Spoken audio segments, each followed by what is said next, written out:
Al-Fatihah. A'udzu billahi minasyaitonir rajim. Bismillahirrahmanirrahim.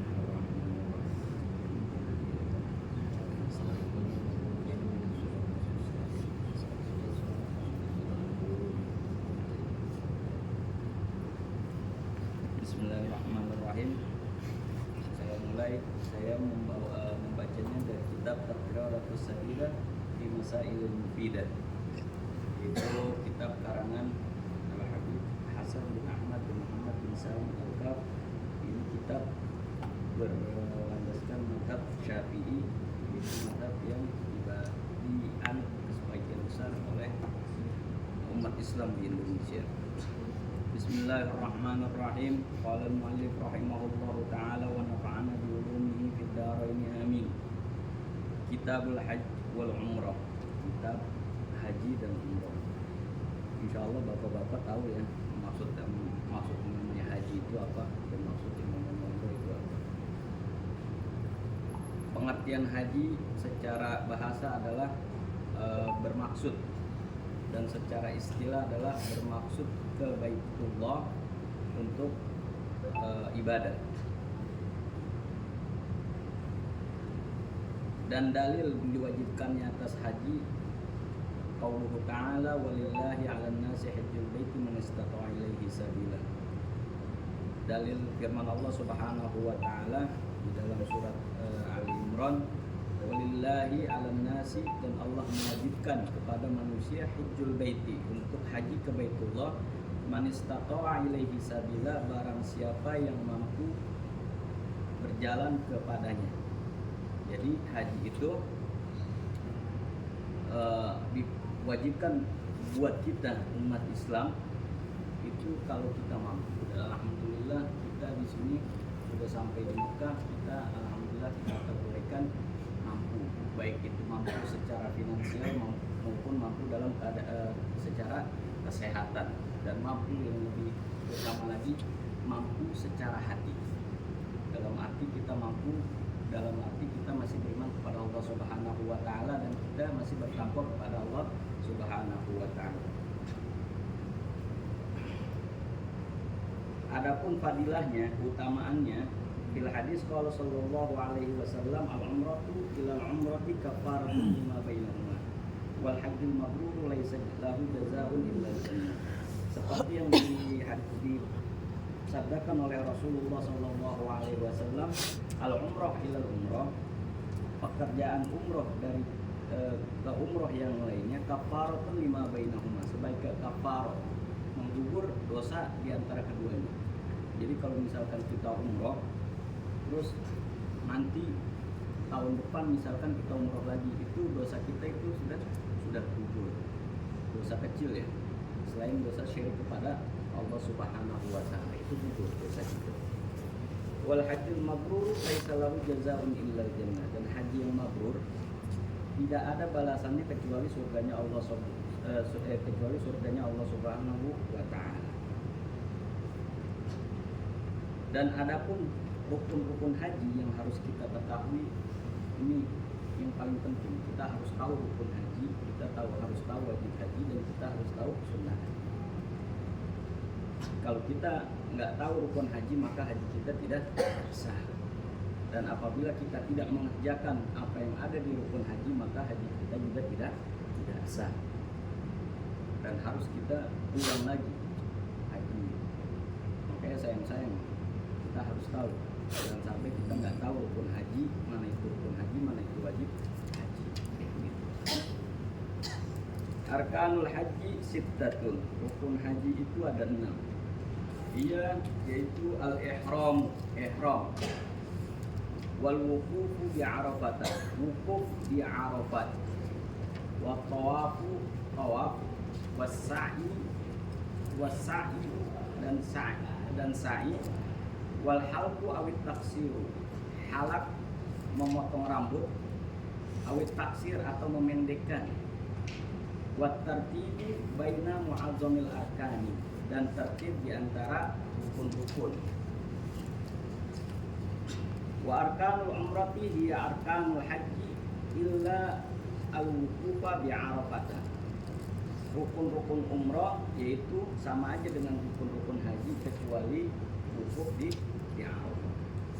Jadi rukun-rukun haji itu ada 6. Yang pertama ihram. Apa itu ihram? Al-ihramu huwa niyatul dukhuli fil nusuki bi jami'i aujuhin. Ihram itu adalah niat masuk untuk ibadah, baik itu ibadah haji maupun ibadah umroh, tergantung niatnya. Kalau misalkan orang niat untuk haji, maka dia masuk kepada amalan haji. Di sini kalau dia niat untuk umroh, maka dia masuk kepada amalan umroh.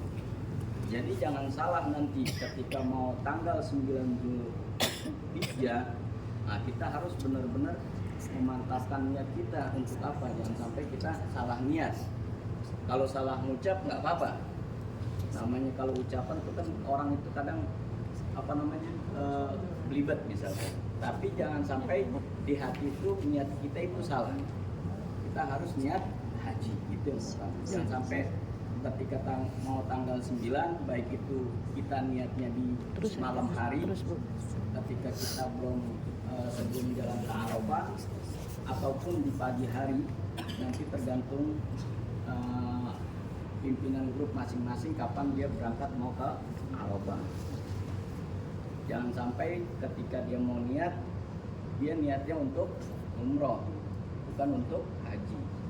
Kalau misalkan dia niat umroh, maka dia nggak dapat haji. Jadi yang pertama adalah kita mantapkan niat kita untuk apa? Untuk haji. Jangan sampai di hatinya terbersit niat itu untuk umroh. Maka kalau misalkan niat umroh, maka dia nggak dapat haji. Oke.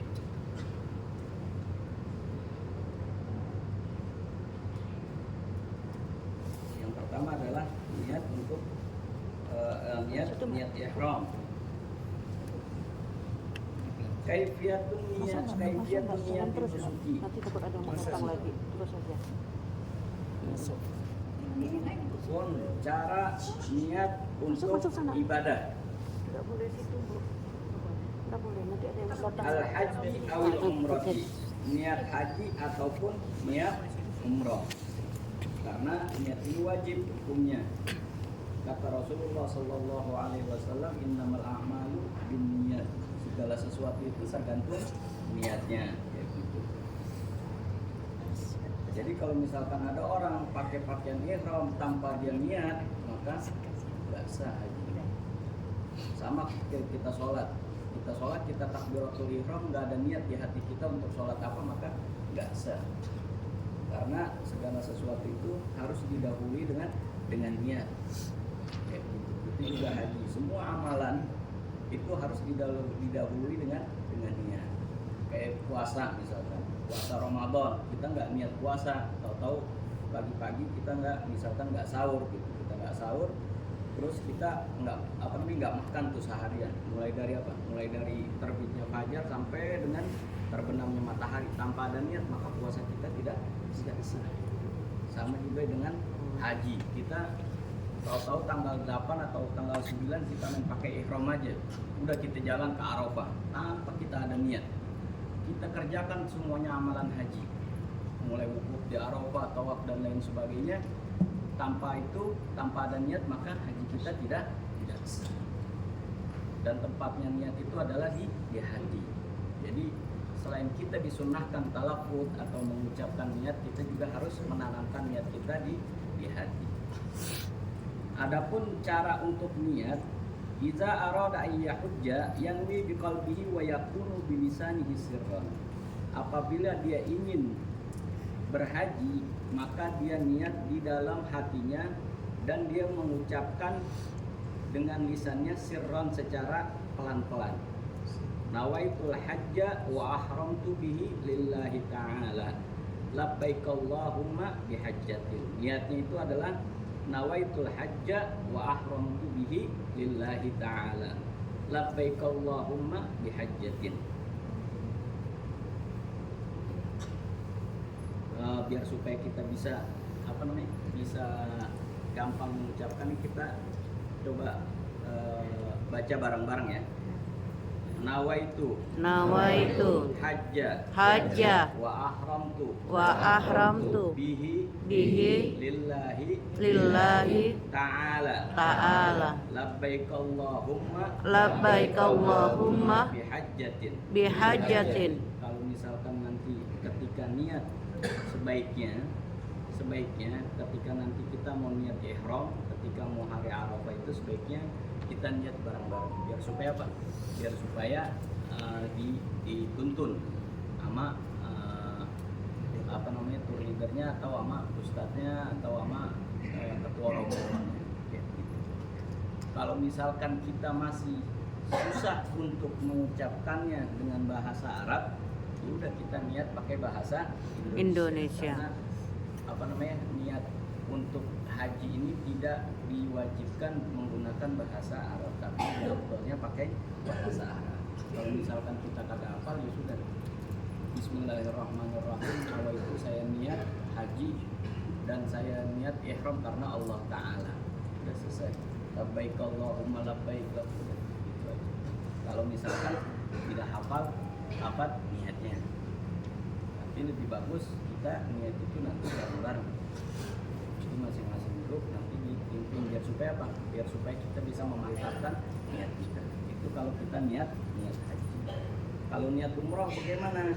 Niat umroh cuma nawaitul umrata wa ahramtu biha lillahi ta'ala. Sama aja. Cuman yang haji itu diganti dengan umroh. Itu yang pertama adalah ihram. Apa sih itu ihram? Ihram itu apabila kita masuk kepadanya atau ketika kita sudah niat ihram, maka larangan-larangan ihram itu berlaku.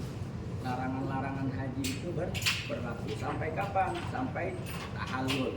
Apa itu tahallul? Tahallul itu memotong rambut atau mencukur rambut. Gitu. Adapun sunnah ihram ketika kita mau ihram. Ketika kita mau ihram itu ada sunnah-sunnahnya sebelum niat. Yang pertama adalah wasful fariji wa tamshitu sya'ril lihyati. Yang pertama buat laki-laki adalah mencukur kumis. Wa tamshitu sya'ril lihyati dan menyisir jenggot. Kalau misalkan jenggot lebat sunnah disisir. Dan sunnah kita mencukur sebelum niat. Kalau sudah niat, nah itu nanti kena dam. Sebelum niat. Tanful ibti mencabut bulu ketiak. Duduk santai. Sunnahnya. Jadi sunnahnya itu yang pertama adalah cukur kumis dan menyisir jenggot buat yang laki-laki. Terus yang kedua tanful ibti mencabut bulu ketiak laki-laki dan perempuan. Yang ketiga qalmul adhafiri menggunting kuku laki-laki dan perempuan. Terus yang keempat halqu sya'ril anati mencukur bulu rahasia laki-laki dan perempuan. Al-ghaslu lil ihrami mandi untuk ihram. Jadi sunnah kita mandi sebelum ihram. Kayak gitu. Terus yang keenam lubsu izarin waridain jadidaini au abyadaini summa maghsulaini. Memakai sarung dan rida, sarung dan selendang. Jadidaini yang baru, abyadaini warna putih, summa maghsulaini dan sudah dicuci. Nah sekarang boleh nggak kita pakai kain ihram yang ada? Boleh, tapi sunnahnya dicuci. Yang ketujuh tatyibul badani dunar ridai. Yang ketujuh sunnahnya sebelum kita ihram itu apa? Tatyibul badani, memakai wewangian di badan. Dunar ridai, bukan di rida. Jadi sebelum kita sunnah tuh pakai mungkin deodoran atau apa itu boleh. sebelum kita niat, tapi di badan, bukannya di mana? Di Bukannya baju. Di kain ihram. Kalau misalkan di kain ihram nanti ketika kita pakai itu boleh, masih boleh, tapi nanti ketika rida kita apa namanya selendang kita yang kita pakai ini disampirkan, kita taruh lagi, terus kita pakai lagi, itu dianggap kita apa? Pakai wewangian, kayak gitu. Nah sekarang kalau misalkan kita pakai wewangian di mana? Di badan, terus nempel wanginya gitu di ini, nggak ada masalah. Yang penting pakainya kita di badan, bukannya di lidah ketika awal pakai, kayak gitu.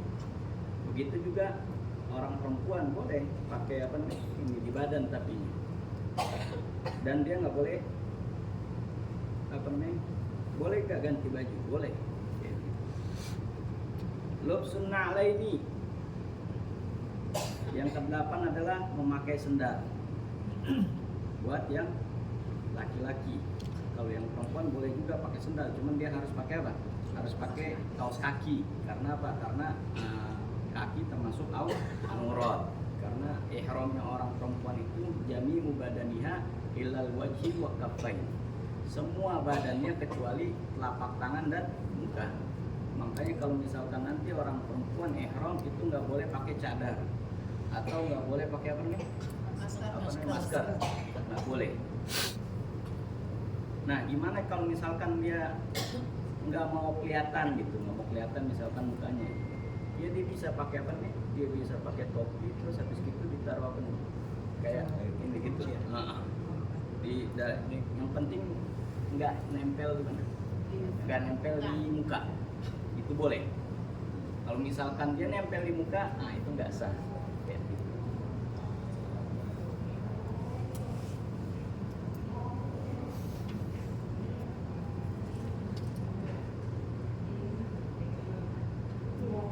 Rakaatul ihrami wa yaqra'u fihi ma suratul ikhlas. Adapun sunnah ihram yang ke-9 yaitu salat 2 rakaat ihram. Usolli rakaatul ihrami lillahi ta'ala. Usolli sunnatul ihrami lillahi ta'ala. Allahu akbar, itu cukup. Apa namanya niatnya? Usolli sunnatul ihrami lillahi ta'ala. Allahu akbar. Jadi ketika kita sebelum niat itu yang pertama kita disuruh apa namanya bersih-bersih badan dulu. Setelah bersih badan kita pakai apa? Pakai pakaian ihram. Habis gitu kita niat sholat sunnah ihram. Nah terus kalau misalkan kita nggak sempat sholat langsung niat boleh nggak? Boleh. Terus ketika kita niat, misalkan kita niat nih, kita udah niat haji, terus baru ingetan belum sholat sunnah, kita sholat nggak? Nggak perlu. Kenapa? Karena kita sudah niat. Jadi sunnahnya itu sebelum kita niat. Dan nggak apa-apa karena ini sunnah. Wa yaqra'u fihima, dan membaca di setiap rakaatnya suratul ikhlas, surat al-ikhlas. Jadi setelah Fatihah baca surat al-ikhlas rakaat pertama, atau rakaat setelah itu rakaat kedua juga baca Fatihah surat al-ikhlas. Dan ada juga yang disunnahkan membaca surat apa? Yang pertama surat al-kafirun, yang kedua surat al-ikhlas. Terus kalau misalkan nggak baca surah boleh nggak? Boleh. Yang penting dia baca Fatihah, karena Fatihah itu rukun daripada sholat, kayak gitu. Al-ashir at-talaffuzu bin niyati wa bi awwali talbiyatin sirran. Dan yang ke-10 sunnah daripada ihram itu talaffuz bin niyah, mengucapkan niat. Bi awwali talbiyatin sirran, dan diawali dengan talbiyah secara sir, pelan-pelan. Jadi ketika habis niat nawaitul hajja wa ahramtu bihi lillahi ta'ala labbaik Allahumma bihajjatin, kita baca labbaik Allahumma labbaik labbaik la syarika lak labbaik innal hamda wan ni'mata laka wal mulk la syarika lak. Pelan-pelan. Nanti setelah itu baru ketika kita keluar boleh kita disunnahkan membaca talbiyah itu dengan suara keras. Ya begitu. Karena itu adalah syiar.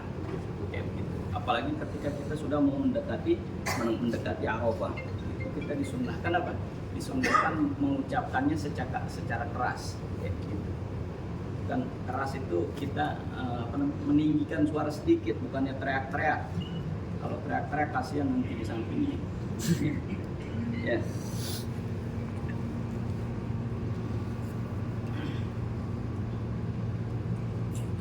Terus qaumuhun yang ke-11, qaumuhun niyati 'inda ibtida'i sir wa huwa mustaqbilul qiblah. Dan ketika berniat itu disunnahkan itu menghadap kiblat. Jadi ketika kita mau mau niat itu kita disunnahkan menghadap kiblat. Berarti kemarin kiblat kita kebetulan di sini. Menghadap kemana saya nggak tahu dari Arab. Pokoknya menghadapnya ke Ka'bah. Kayak gitu. Itu sunnah. Kalau misalkan nggak bisa ya sudah menghadap kemana aja. Kayak gitu. Adapun rukun yang pertama. Adapun rukun yang kedua, al-wuqufu bi Arafah. Wukuf di Arafah. Wa huwa ruknul 'azamu fil haji, dan ini adalah rukun yang paling besar di dalam haji. Jadi kalau misalkan kita nggak hadir Arafah, maka tidak sah haji kita. Fil hadis disebutkan di dalam hadis al-hajju Arafah. Haji itu adalah Arafat, hadir di Arafah.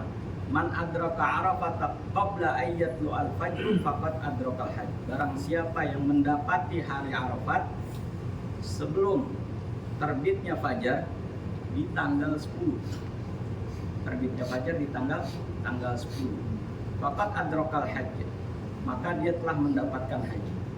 Jadi kalau misalkan ada orang hadir di Arafah sebelum fajar tanggal 10 atau hari Idul Adha, itu sah nggak? Sah haji. Misalkan dia datang nih nyampe Arafat maghrib misalkan, di tanggal 9 dia jalan nyampe Arafat maghrib, atau nyampe Arafat jam 12 malam, di malam tanggal 10, bukan di malam tanggal 9, di malam tanggal 10. Sah nggak haji? Sah. Walaupun dia hadir tengah malam di malam tanggal 10. Nanti ada waktu afdolnya ada. Tapi waktu jawaznya, waktu diperbolehkan itu Arafat itu mulai kapan? Mulai di tanggal 9. Mulai tanggal 9 sampai dengan fajar tanggal 10. Oke, kalau misalkan ada orang misalkan telat, dia hadir di Arafat jam 9 malam di tanggal 10, dia masuk ke Arafat, terus dia keluar lagi dalam keadaan dia niat untuk haji, maka hajinya sah. Okay. Waqad warada, dan diriwayatkan di dalam sebuah hadis, a'dhamu dzambi man waqafa bi Arafat wa dhanna anna Allah lam yaghfir lahu. Dan sebesar-besarnya dosa bagi orang yang wukuf di Arafah dan dia menyangka bahwa Allah tidak mengampuni dosanya. Jadi insya Allah terima haji kita ketika kita hadir di Arafah. Yakinlah bahwa dosa-dosa kita itu jadi diampuni oleh Allah Subhanahu wa Ta'ala. Walaupun kita nggak berdoa, walaupun kita nggak mengucapkan doa, insya Allah doa kita akan diampuni oleh Allah Subhanahu wa Ta'ala.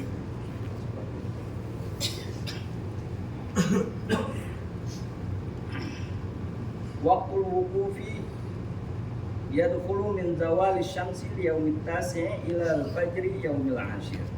Waktunya wukuf kapan masuknya? Min zawali syamsi, setelah tergelincirnya matahari. Kalau bahasa kita tuh lebih gampang itu setelah zuhur, karena waktu zuhur itu tergelincirnya masuknya waktu zuhur itu ketika tergelincirnya matahari dari tengah-tengah, tergelincir sedikit, nah itu udah masuk waktu zuhur. Jadi waktunya wukuf itu kapan? Ketika tergelincirnya matahari sampai dengan apa? Sampai dengan ilal fajri yaumil 'ashir, sampai dengan fajar tanggal 10. Berarti tanggal berapa tuh? Tanggal 10 berarti hari Idul Adha ya. Kalau kita di Indonesia biasanya hari raya kurban tuh. Jadi tanggal 10 waktu fajar.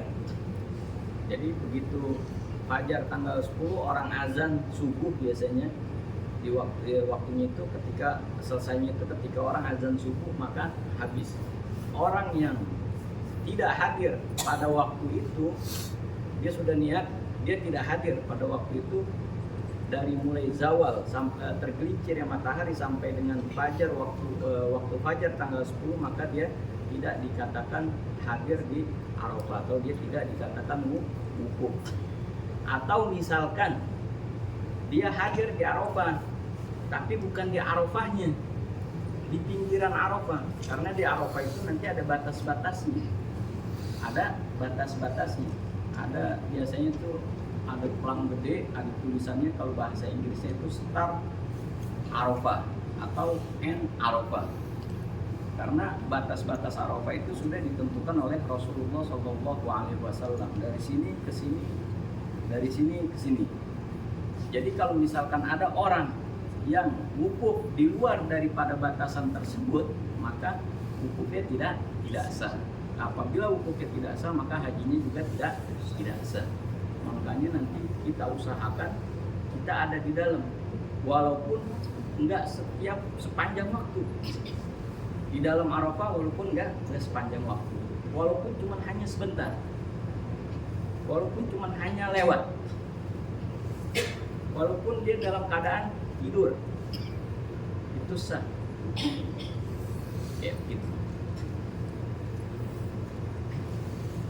Wal qadrul wajib minhu, adapun kadar wajib wukuf di Arafah itu al-huduru bi ardi Arafata lahzatan wahidatan. Hadir di tanah Arafat,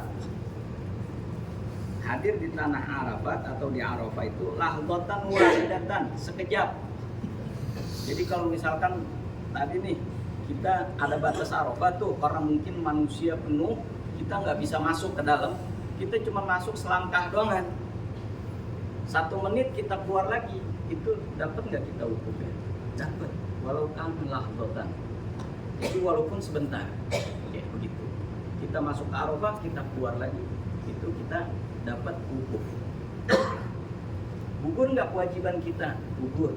Gugur nggak haji kita? Gugur. Karena apa? Karena kita udah wukuf, kayak gitu.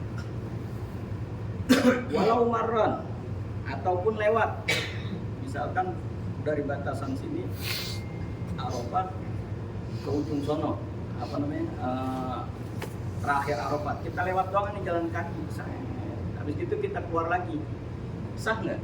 Sah. Sudah cukup nggak? Cukup, walaupun keutamaan itu hilang karena banyak keutamaan yang ada di Arafah, gitu.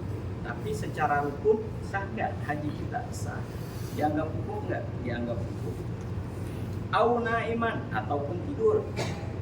Kita naik bis cuman nggak berhenti di Arafah, cuman lewat doang kita tidur, tiba-tiba kita bangun udah di luar Arafah, tapi bisnya ngelewatin Arafah tuh, sah nggak? Sah. Syaratnya apa? Syaratnya itu dia tetap dalam keadaan niat untuk haji. Kalau misalkan nggak niat haji ya nggak dapet dia, karena yang wajib hadir di Arafah itu adalah orang-orang yang berniat haji, ya gitu. Syartul waqif, adapun syarat orang yang wukuf ayyakuna ahlan lil ibadah, orang yang dalam keadaan ibadah atau dalam keadaan niat haji. Fala yasihu wuqufa ma'alai wasaqran wal majnun, dan tidak sah orang wukuf itu dalam keadaan pingsan, wasaqran ataupun mabuk, wal majnun ataupun gila, kayak gitu, nggak sah. Sunanul wukufi, sunnah-sunnahnya wukuf, kalau wuslu lil wukufi, mandi untuk wukuf. Misalkan kan tadi kita mandi niat ihram nih, ya kan ya, niat ihram, habis itu kita sholat, habis itu kita niat. Sampai Arafah kita disunnahkan mandi kalau misalkan memungkinkan. Kalau misalkan nggak memungkinkan ya udah nggak apa-apa. Dukhulu Arafat apa ada zawali, masuk Arafat itu setelah tergelincirnya matahari atau setelah waktu zuhur, itu sunnahnya. Tapi kalau misalkan kita masuk Arafah tengah malam misalkan nih, kan karena jalan nanti keadaannya macet dan lain sebagainya, mungkin daripada apa namanya travelnya atau daripada ketua rombongannya atau ketua grupnya atau TL-nya itu misalkan jalan malam, apa misalkan jalan jam 12 malam tanggal 8, terus masuk Arafah jam misalkan subuh, boleh nggak? Boleh, nggak ada masalah. Tapi dia harus apa?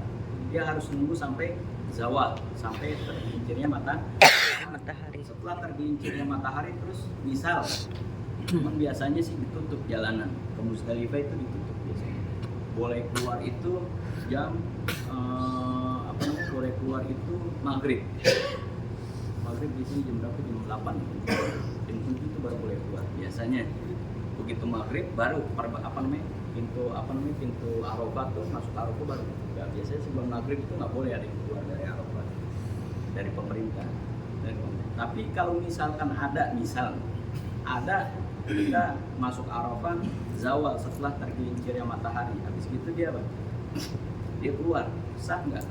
Sah, nggak ada masalah. Walaupun dia keluarnya misalkan asar, tahu-tahu di jalan ke Musdalifah jam 5 udah ada di Musdalifah, sah nggak wukufnya? Sah. Karena apa? Wukuf itu kan kadarnya itu walau hanya sebentar. Gitu.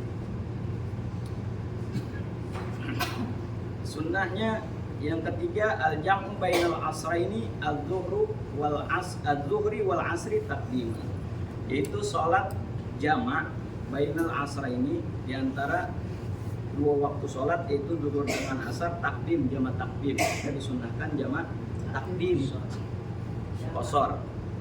Boleh qashar, boleh jamak, boleh keduanya. Karena kalau qashar itu apa? Meringkaskan sholat. Yang namanya qashar itu meringkaskan sholat dari sholat 4 rakaat jadi 2 rakaat. Kalau jamak itu menggabungkan 2 sholat.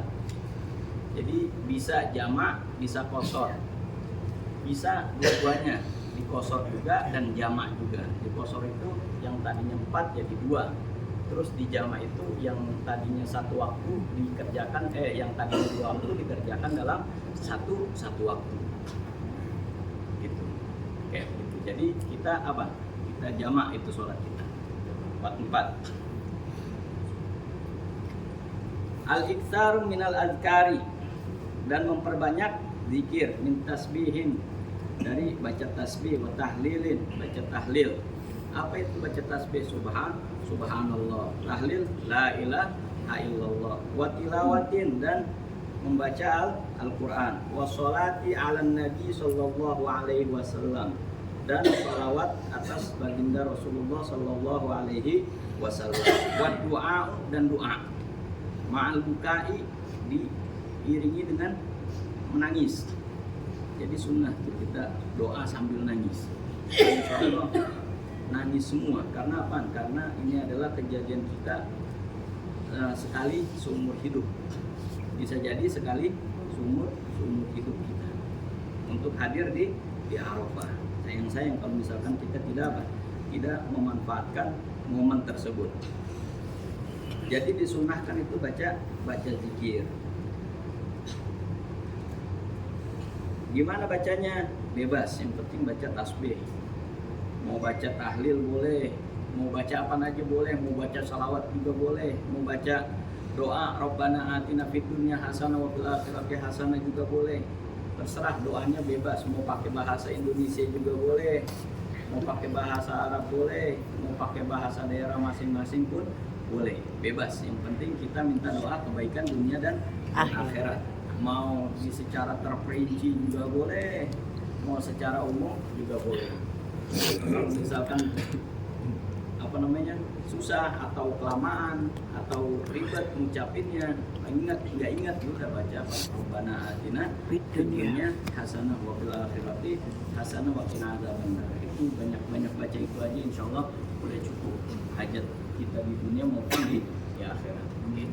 Kalau misalkan kita nggak bisa baca doa panjang-panjang, bebas bacanya. Yang penting apa? Yang penting kita apa? Yang penting kita memanfaatkan waktu kita untuk apa? Untuk berdoa kepada Allah Subhanahu wa Ta'ala. Karena apa? Karena pada hari Arafah itu malaikat itu pada turun, langit itu terbuka sampai langit ke-7. Jadi surga itu Allah saksikan langsung dari arsy. Malaikat turun. Ya, gitu. Jadi yang ada di Arafat itu semuanya kebaikan. Jadi jangan kita mengerjakan pekerjaan yang sia-sia. Ya misalkan kayak ghibah, ngomongin orang yang nggak perlu, ngobrol ngalor ngidul, nggak perlu. Itu jangan. Kita usahakan kita memanfaatkan momen tersebut, karena hari Arafah itu mungkin yang saya bilang tadi itu seumur hidup kita sekali. Arafah itu adalah miniatur apa? Miniatur kita nanti kita di padang mahsyar. Karena nggak ada manusia dari seluruh dunia bisa berkumpul di suatu tempat kecuali hari Arafah. Ya, kecuali hari Arafah. Semua manusia dari berbangsa, dari negara lain, dari warna kulit yang lain, dengan dengan bentuk tubuh yang lain, dengan bahasa yang lain, semuanya kumpul pada hari Arafah. Gitu juga nanti di padang mahsyar. Pada mahsyar semua manusia dikumpulkan oleh Allah Subhanahu wa taala dari manapun. Begitu juga hari Arafah. Hari Arafah semua manusia Allah kumpulkan menjadi satu di situ. Dari bangsa yang nggak pernah kita dengar sampai bangsa yang sering kita dengar. Dari mulai kulitnya terang sampai kulitnya yang gelap. Dari bentuk macam-macam tubuhnya, dari bentuk mukanya yang nggak pernah kita lihat sampai yang sering kita lihat. Arafah adalah miniatur apa? Miniatur padang mahsyar. Kita nggak bawa apa-apa, harta kita nggak bawa. Ketika kita masuk Arafah, kita masuk Arafah itu dengan apa? Dengan hanya pakaian yang ada di badan kita. Itu adalah miniatur. Jadi kita nggak bawa apa-apa, kita nggak bawa diri kita nggak bawa harta kita nggak bawa anak-anak kita bawa diri kita sendiri. Ketika di hari Arafah. Makanya di hari Arafah kita manfaatkan momen kita itu untuk banyak ibadah kepada Allah Subhanahu wa taala. Untuk memperbanyak doa kepada Allah Subhanahu wa taala. Jauhi perbuatan-perbuatan, jauhi pekerjaan-pekerjaan yang yang istilahnya menghabiskan waktu. Apalagi ngomongin orang, gibahin orang. Kita manfaatkan momen tersebut. Karena apa? Karena momen tersebut sedikit, nggak banyak. Paling banyak kita hadir di Arafat itu paling banyak itu 12 jam. Paling banyak. Itu pun kalau kita masuk dari jam 6. Oke. Kalau misalkan kita masuk dari ba'da zawal, setelah tergelincirnya matahari waktu zuhur, itu cuma paling ada waktu cuma 6 jam sampai 7 jam. Boleh nggak kita istirahat? Boleh. Boleh nggak kita tidur? Boleh. Kalau misalkan kita lelah, pekerjaan yang mubah itu boleh dilakukan. Boleh tidur, boleh ini, tapi jangan sepanjang hari atau sepanjang di hari Arafah tidur. Usahakan kita ada waktu luang kita 1 jam, 2 jam untuk apa? Untuk berdoa, untuk zikir. Mau baca apa aja boleh, bebas, nggak ada ketentuan di hari Arafah tuh harus baca ini, bebas. Tapi sebaik-baiknya zikir apa? Subhanallah, walhamdulillah, wala ilaha illallah, wallahu akbar. Atau baca apa? La ilaha illallah wahdahu la syarikalah, lahul mulku walau alhamdu yuhyi wa yumiit wa huwa ala kulli syai'in qadir. Atau baca Rabbana atina fid dunya hasanah wa fil akhirati hasanah wa qina adzabannar. Atau baca labbaik Allahumma labbaik. Atau baca subhanallah bihamdihi subhanallahil azim baca alhamdulillah. Mau dihitung ataupun nggak mau dihitung terserah. Sebanyak-banyak. Nggak ada ketentuan bacanya harus 3 kali, 100 kali. Tapi kita melafadzkan terus-menerus.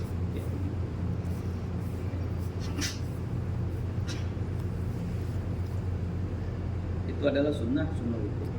Yang kelima adalah istiqbalul qiblah atau harati. Yang ketiga sunnah wukuf itu adalah menghadap kiblat dengan dalam keadaan suci. Jadi ketika kita berdoa itu disunahkan menghadap kiblat dalam keadaan suci. Kalau misalkan nggak suci, misalkan hadas kecil, boleh nggak? Boleh. Ya, begitu.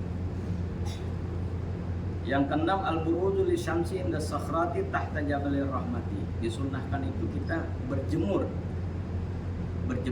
inda sakhrati di bukit tahta jabalir rahmati, di bawah batu karang Jabal Rahmah. Itu sunnahnya kita berjemur. Maksudnya berjemur itu kita ada di Jabal Rahmah di bawahnya ya, tapi itu sunnah. Dan jangan kalau misalkan memang nggak bisa, jangan ke sana ya. Karena apa? Karena misalkan kalau kita dipaksain ke sana, kita nggak tahu jalan pulang, kita ke sana, habis gitu kita balik, kita bingung terus, akhirnya kita bisa ditinggal sama rombongan ya. Kalau misalkan nggak memungkinkan, ya udah kita di tempat kita aja, baik itu yang safari wukuf maupun yang di tenda ya, udah cukup ya. Jangan memaksakan diri untuk apa? Untuk ke Jabal Rahmah. Itu hanya sunnah ya. Yang ke-7 jam'u bainal laili wan nahari, menggabungkan antara siang dan malam. Jadi siang kita bahas awal kita ini ada di Arafah, malamnya kapan? Ketika maghrib, itu sudah dikatakan malam, baru kita keluar dari Arafah. Itu sama aja kita menggabungkan malam dan siang. Yang ke-8 niyatu jam'u ta'khiri lil maghribi ma'al isya'i. Yang ke-8 adalah disunahkan kita niat untuk jamak takhir maghrib dan isya. Berarti kita sholatnya di mana nanti? Sholatnya di Musdalifah. Sholat isyanya dan maghribnya di Musdalifah. Tapi di Arafah kita niatin kita jamak takhir. Udah cukup jamak takhir. Tapi boleh nggak kita nggak jamak takhir? Boleh. Kita sholat maghrib di Arafah, boleh nggak? Boleh. Terus sholat isyanya di Musdalifah, boleh nggak? Boleh. Terus misalkan tadi disunahkan kita jamak takdim antara zuhur dan asar di Arafah. Terus kita nggak jamak takdim, boleh nggak? Boleh. Kita sholat zuhur, habis gitu setelah sholat zuhur, udah begitu masuk waktu asar, kita sholat asar, nggak dijamak, boleh nggak? Boleh. Yang nggak boleh itu nggak sholat. Iya. Yang nggak boleh itu nggak sholat. Jangan sampai lupa terus. Atau misalkan dia lupa, tapi kalau dia lupa jatuhnya bukan jamak tapi di qadha. Sholat zuhur nih saking ngantuknya, saking panasnya, terus dia ketiduran, bangun-bangun asar, terus dia jamak takhir. Enggak, dia harus sholat asar, habis gitu qadha sholat zuhur. Enggak boleh di jamak takhir kayak gitu.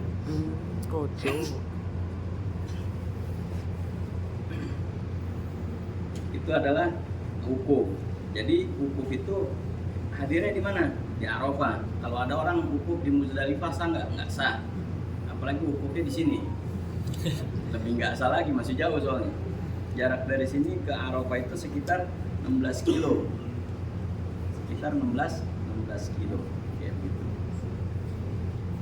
Makanya kalau nanti pas waktu wukuf waktu hari Arafah tuh jangan jangan ketiduran.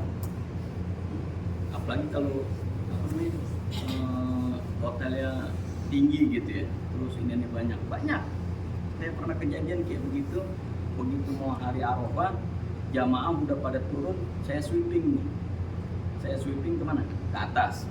Dulu waktu sebelumnya saya sweeping ke atas, itu ada jamaah yang ketiduran. Karena apa? Karena mereka nungguin bis kan. Kadang-kadang bis itu nggak on time. Karena apa? Karena memang selalu lintas yang padat, yang macet, akhirnya yang tadinya dijadwalkan jalan jam 12, tahu-tahu bisa ditungguin jam 12 belum datang, jam 2 masih belum datang. Akhirnya nggak bilang lagi sama ketua grupnya, dia tidur aja deh, ntar aja ntar dibangunin.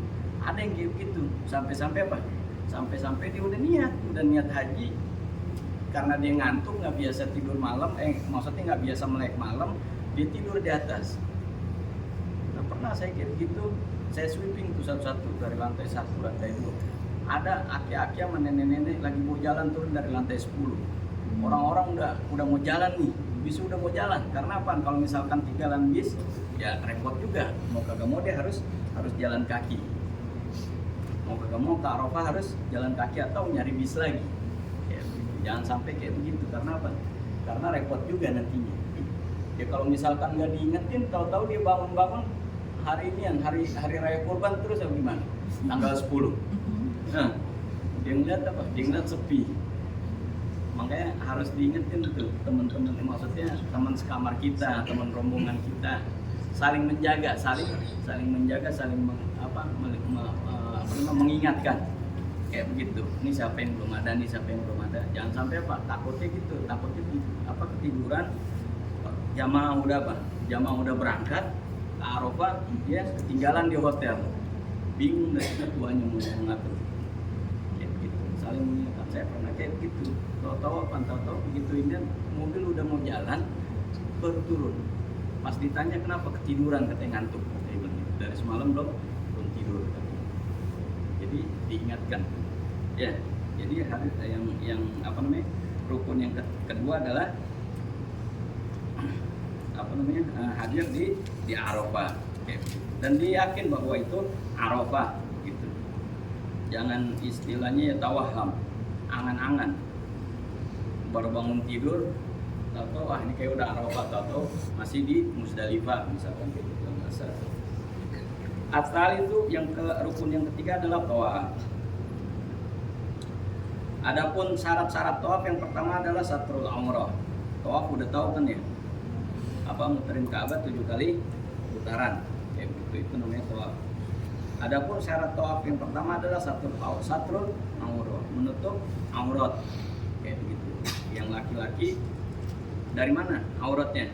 Ma baina surrati wal ka'bain.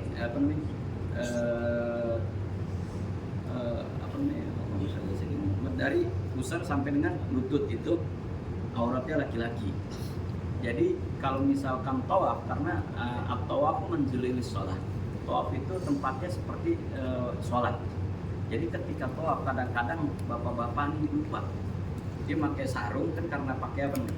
Pakai ini kan, pakai rida, pakai selendang. Sarungnya melorot sampai di sini nih. Kelihatan pusarnya, nggak sah. Nggak sah tawafnya. Berarti kalau misalkan nggak sah tawafnya berarti dia nggak kalau pusarnya kelihatan berarti nggak sah tawafnya, berarti dia harus ulangi tawaf. Makanya kalau misalkan tawaf, usahakan tuh ditekin tuh sarungnya itu sampai sini. Kan kadang-kadang kan kalau misalkan kita nggak biasa pakai ini kan ntar apa melorot lah apalah gitu. Jadi kalau misalkan biar supaya tetap kita satrul aurat, untuk aurat itu kita taikin sampai di sini. Ini sarungnya tuh biar supaya nggak kelihatan pusarnya. Kayak gitu. Ya. Terus harus lihat-lihat juga, jangan ntar main kendor, narik lagi di sini tutup sini kagak, repot. Ya, jadi harus satrul aurat. Begitu juga yang perempuan harus satrul aurat. Makanya kan kalau perempuan itu kecuali buka dan tapak tangan kayak gitu. Nah di sini ini harus ditutup. Biasanya pakai apa sih? Kalau biasa pakai sarung tangan. Nah kalau misalkan yang pakai mukena itu nggak apa-apa. Ya, gitu.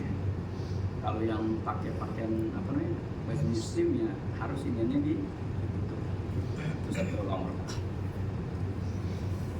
Adapun syarat kedua yang kepada toharat anil hadasain, yaitu suci dari dua hadas kecil maupun hadas besar.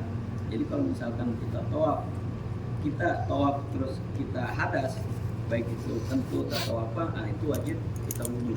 Karena yaitu tawaf manzilatut tawaf ka manzilatus shalah. Tempatnya tawaf itu seperti ketika sholat. Jadi kalau misalkan kita batal ya wudu gitu. Jadi kita harus suci.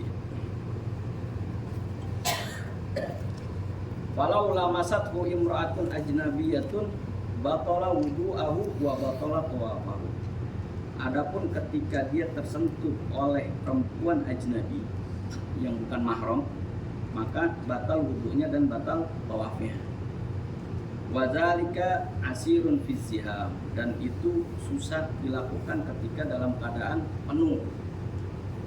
Fala ba'sa bitaklidi imami Malik fi dzalik. Dan enggak apa-apa dia mentaklid atau mencontoh mazhab Imam Malik. Jadi bolehkah kita taklid ke mazhab Imam Malik? Boleh. Jadi mazhab Imam Malik itu ketika apa? Ketika bersentuhan dengan apa? Dengan laki-laki, dengan perempuan yang bukan mahram, istri itu bukan mahram, suami itu bukan mahram, dianggap ajnabi, bukan muhrim. Kalau muhrim ini orang Indonesia kadang-kadang apa? Beda antara muhrim sama mahram. Bukan muhrim itu orang yang ihram. Muhrim itu orang yang ihram. Kalau mahram apa namanya? Orang yang dilarang dinikahin, itu mahram namanya. Kalau muhrim kan Indonesia itu gitu, orang Indonesia bukan muhrimnya. Muhrim itu orang yang berihram, muhrim. Kalau mahram itu orang yang dilarang dinikahi, itu mahram. Kayak begitu. Nah, kalau misalkan suami mahramnya istri bukan. Makanya kalau misalkan suami nyentuh istrinya batal dua-duanya. Kalau misalkan tanpa halangan. Begitu juga istri.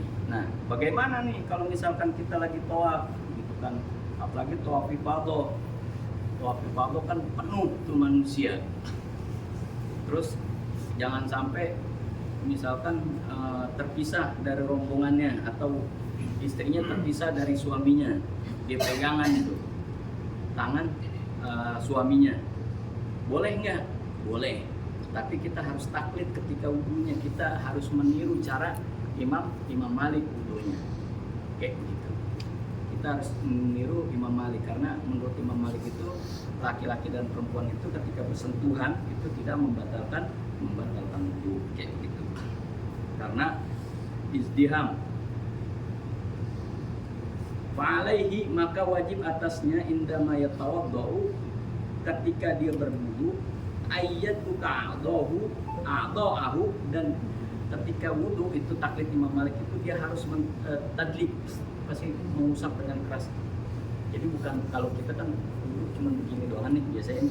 Kalau Imam Malik itu harus diginiin, digosok semuanya. Terus buat yang laki-laki itu apa? Ayat sila jami'a roksihi, membasuhkan semua palanya. Jadi kalau kita kan biasanya sebagian kepala. Kalau Imam Malik itu semuanya. Jadi ketika nanti kita mau tawaf itu wudunya menggunakan apa? Menggunakan mazhab Imam Malik, kita taklid, kita basuh semuanya di sini. Kalau Imam Syafi'i kan cukup begini udah cukup. Tapi kalau Imam Malik itu harus dibasuh. Makanya kadang-kadang kalau kita lagi di Masjidil Haram, biasanya kalau yang laki yang saya tahu itu orang Pakistan tuh, orang India atau orang mana? Orang Bangladesh tuh kalau wudu begini semuanya. Berarti dia mazhabnya Imam Malik. Ya. Nah, kalau misalkan kita udah taklid kayak begitu, kita taklid dalam mazhab Imam Malik, ketika kita tawaf kita bersentuhan atau kita disentuh oleh perempuan atau laki-laki yang ajnabi, yang bukan mahramnya, maka nggak batal. Kalau misalkan nggak batal wudunya, dia tawaf 7 kali, maka tawafnya juga sah.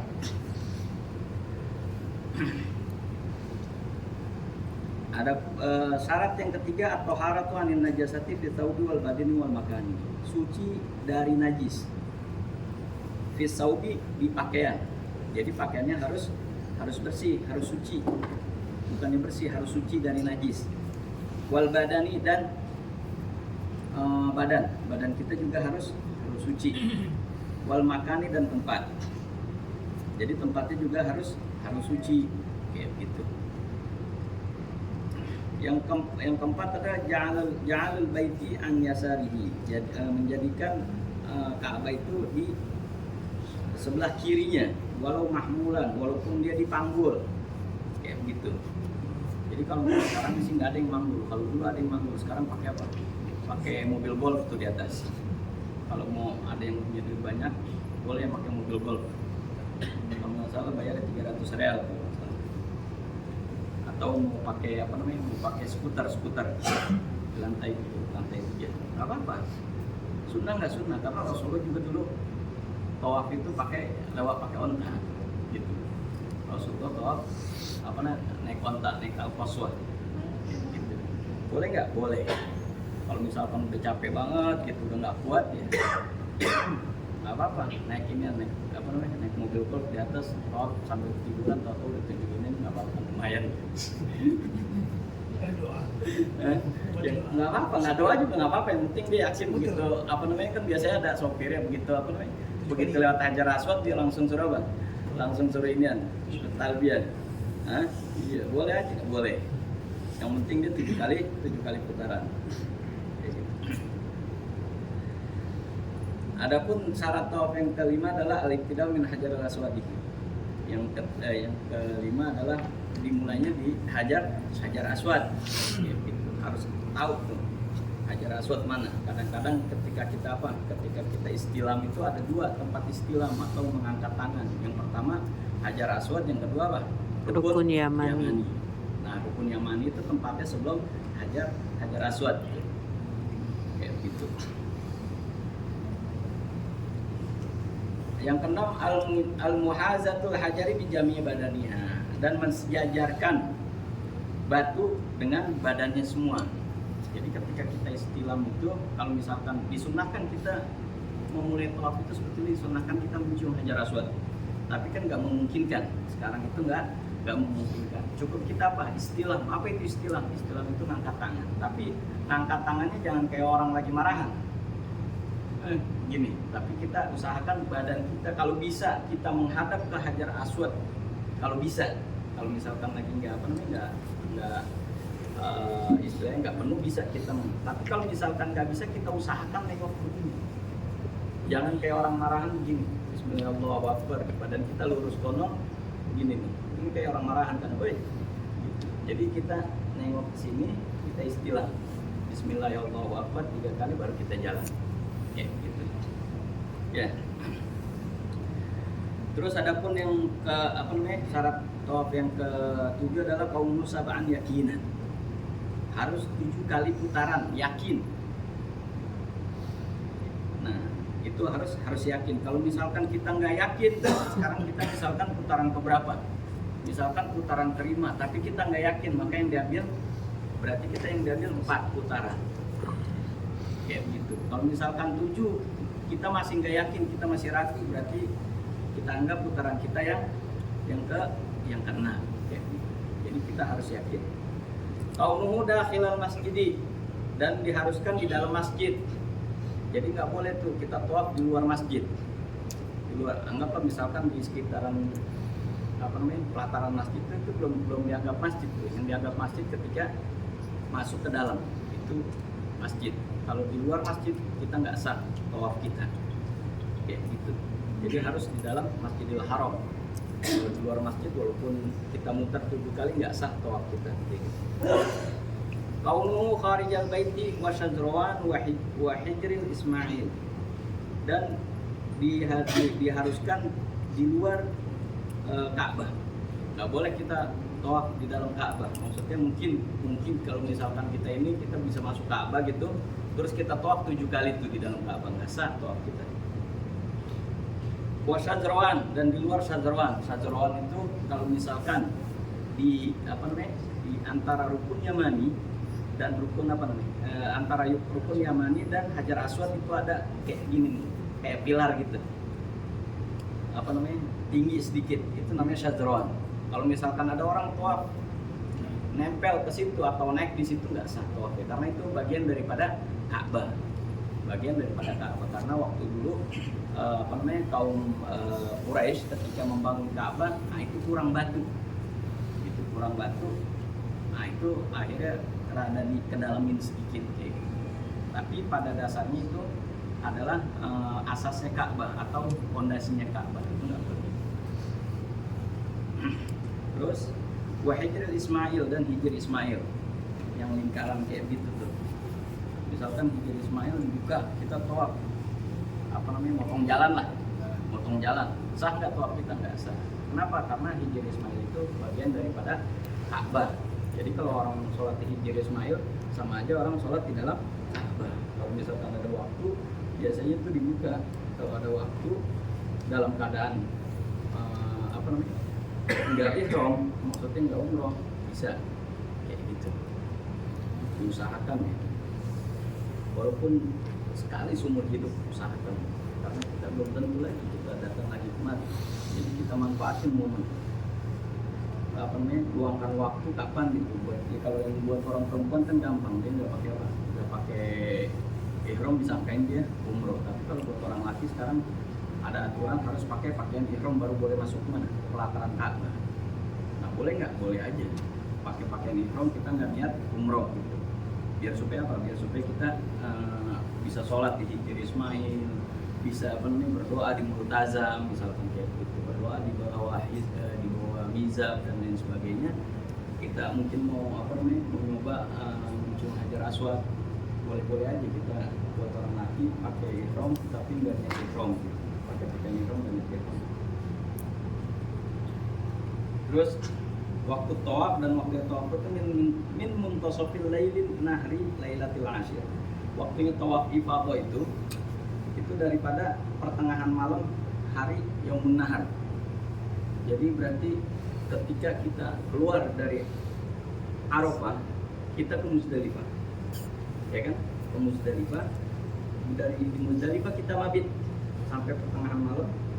Nah, dari situ ketika tengah malam itu udah boleh kita tawaf ifadah.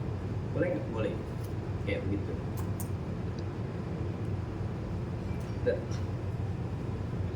Terus yang keempat adalah sa'i. Sa'i itu baina Safa wal Marwah.